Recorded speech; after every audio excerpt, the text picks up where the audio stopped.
Well, Jennifer joins us now with all the latest sports news. Where the torch relay is in Xinjiang Uyghur Autonomous Region, right? Yes, it continues over there. Thank you very much, Liang Hong. The Olympic torch relay continues its domestic tour, as Liang Hong just mentioned. It has just passed through its second stop in the Xinjiang Uyghur Autonomous Region, that being Kashgar City. The relay started at 9:45 this morning at the Idka Square. A total of 208 torchbearers participated in this round. That's the same number as the previous stop over in Urumqi. The first torchbearer was Chinese ace high-wire walker Adali. Adali is the descendant of a Uyghur family with a 430-year history in the field of acrobatics known as Dawazi in western China. The relay covered a distance of 6.5 kilometers and lasted about 2 hours. It ended at the Kashgar People's Square. Kashgar is west of the Taklamakan Desert in southern Xinjiang and about 1,500 kilometers from Urumqi. The torch relay will be held in two other cities in the region, first in Shihezi and then Chengji. Well, the Olympic torch relay in Tibet has been rescheduled for June the 21st. The Beijing Organizing Committee for the Olympic Games, otherwise known as BOCOG, made the announcement on Tuesday. The Tibet leg will now start from the Tibetan capital of Lhasa on Saturday. Now, according to the previous plan, the torch would have arrived in Tibet on Thursday and leave on Saturday. BOCOG made these changes because of the May 12th earthquake, which devastated the southwest region of China. Turning now to basketball news, the Boston Celtics have captured and recorded their 17th NBA championship by trouncing the Los Angeles Lakers 131-92 in Game 6 on Tuesday. This is also the Celtics' first victory since the Larry Bird era 22 years ago. They clinched the best-of-7 series 4-2. Boston took control of the game in the second quarter and turned a 4-point lead into a 58-35 advantage by intermission. The second half only saw the gap enlarge between the two sides as Boston finally sealed the victory. Kevin Garnett contributed 26 points and 14 rebounds, and this is his first taste of the NBA title after transferring from the Timberwolves, where he played for 12 years. Ray Allen added 26 points, including 7 three-pointers.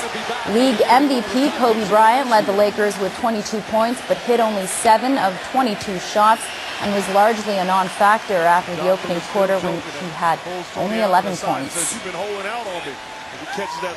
Well, the latest now from Euro 2008. World champions Italy have fought their way back from the exit door by beating 10-man France 2-0 on Tuesday. The Italian side will now face Spain in the quarterfinal. France not only lost inspirational playmaker Frank Ribery to a knee injury after only 9 minutes, but also had defender Eric Abidal sent off for hauling down Luca Toni in the area. Andrea Pirlo converted the resulting penalty in the 25th minute. Daniel De Rossi made sure of Italy's victory on 62 minutes when his free kick was deflected into the net off the foot of Thierry Henry. The victory, coupled with Romania's 2-0 defeat by the Netherlands in Bern, secures Italy's place in the last 8.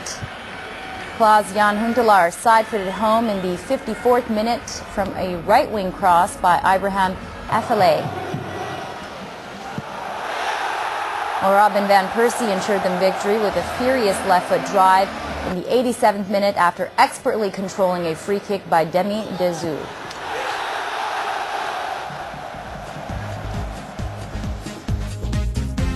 A 100% record at the top of Group C and play Sweden or Russia in a quarterfinal tie on Saturday. Standing in second, Italy will meet Spain in the quarterfinals in Vienna on Sunday. And then on Wednesday, Spain will play their final Group D game against European champions Greece, knowing that whatever the result, they're still going safely through to the quarterfinals.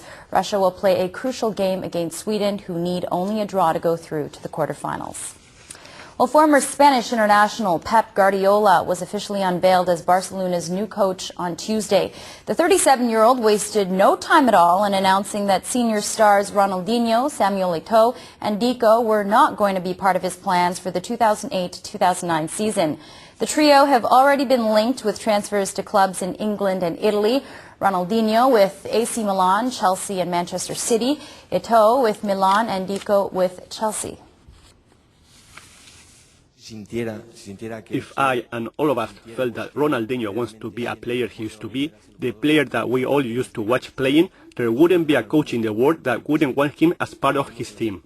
But I'm afraid that the present circumstances speak for themselves. The situation has deteriorated, and I think that the only way to make this team work is to have a strong team. I understand that the only way to achieve that is through all us feeling important. A rally marked by fatality. The number of deaths in the Trans-Oriental Rally is now up to 2 after another driver died on Tuesday. A serious accident occurred in Stage 6, which is a 328-kilometer leg between Karatubac and Torgay. On his KTM bike, French motorcyclist Philippe Tonin of Team Junko Loctite collided with Truck 401 of Team Kamaz. Despite receiving immediate medical attention, Tonin's injuries were just too severe and he died on site. In Stage 5 of the rally, China's Xu Lang also sustained injuries from his accident but died in the hospital on Tuesday. Despite the shadow hanging over the stage, motorcyclists Jaroslav Katroyak and Paul Anders Uleval-Siter continued to perform well and handle the new terrain quite safely. Stage 7 will take place on Wednesday from Arkalik to Botakara with high speeds expected despite the challenging conditions. Well, as we just mentioned, Chinese driver Xu Lang from the Team Desud Zhengzhou Nissan team also died on Tuesday after suffering a serious head injury during the Trans-Oriental Rally the day before. Several drivers found themselves and their machines trapped in mud at the 73rd kilometer mark of the race. The competitors were trying to help drag each other out of the mess. A trailer was trying to tow Xu's plunged off-roader out of the mud when the hook suddenly broke off and hit him in the forehead. Xu was taken to a hospital in Orenburg, Russia, but he died from his injuries on Tuesday. Xu's team manager has arrived at the hospital and family members are now on their way. Well, that's going to do it for this sports update. I'll be back at 4:15 with another look at sports. Right now, back to Liang Hong at the news desk. Okay, thanks, Jennifer.